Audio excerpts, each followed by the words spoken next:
Hi అండి. ఈరోజైతే ఇంట్లో కాకరకాయ ఫ్రై అయితే ప్రిపేర్ చేస్తున్నాను. అందుకని చెప్పేసి ఇక్కడైతే కాకరకాయలన్నీ పీల్ చేసేసుకుంటున్నాను.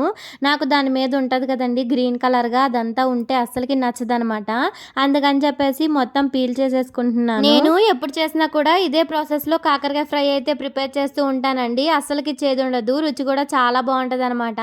అందుకని చెప్పేసి ఎప్పుడైనా సరే ఇలాగే చేస్తూ ఉంటాను. ఈరోజైతే ఇక మా స్వామి సద్ది ఇంట్లోనే చేస్తున్నారండి. ఎందుకంటే వెన్స్‌డే కదా! ఇక ఇంట్లో పొంగల్ పెడతాను కదండీ అయ్యప్ప స్వామికి. అందుకని చెప్పేసి ప్రతి వెన్స్‌డే ఇక సద్దనేది ఇక ఇంట్లోనే చేస్తారనమాట.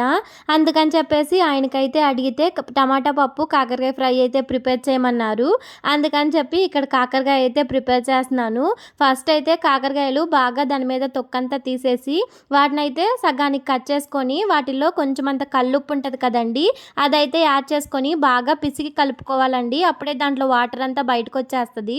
ఇక ఆ వాటర్ అంతా స్ట్రెయిన్ చేసేసి పక్కకు పెట్టేసిన తర్వాత ఇక ఆయిల్ కొంచెం అంత యాడ్ చేసుకొని దాంట్లో కాకరకాయలు అయితే ఫ్రై చేసుకోవాలి. ఇదంతా అయితే సిమ్ మీడియం ఫ్లేమ్‌లోనే చేసుకోవాలండి. హై ఫ్లేమ్‌లో పెట్టామంటే మాడిపోద్ది. కాకరకాయ చేదొచ్చేసిద్ది. టేస్ట్ అయితే బాగోదు. ఇక దాంట్లోనే కొబ్బరి కారం కూడా యాడ్ చేసుకున్నాను. ఇలా ఒకసారి ట్రై చేయండి. చాలా బావుంటది. నా వీడియోస్‌లో మీరు అబ్జర్వ్ చేస్తే నేను ఆయిల్ అయితే కాస్త ఎక్కువగానే వేస్తాననమాట వంటల్లో వచ్చేసి. ఇక మా చెల్లి చెప్పి చెప్పి మా పిన్ని వాళ్ళు అలసిపోయారు. ఇక డైరెక్ట్‌గా యూట్యూబ్‌లో అయితే కామెంటే చేసేసారనమాట. ఆయిల్ కొంచెం తక్కువగా వేసుకో అక్క అని చెప్పేసి.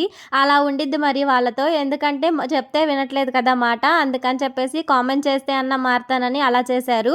ఇక అప్పటినుంచైతే ఆ కామెంట్ గుర్తొచ్చి ఇక తక్కువే ఆయిలే ఏస్తున్నాను.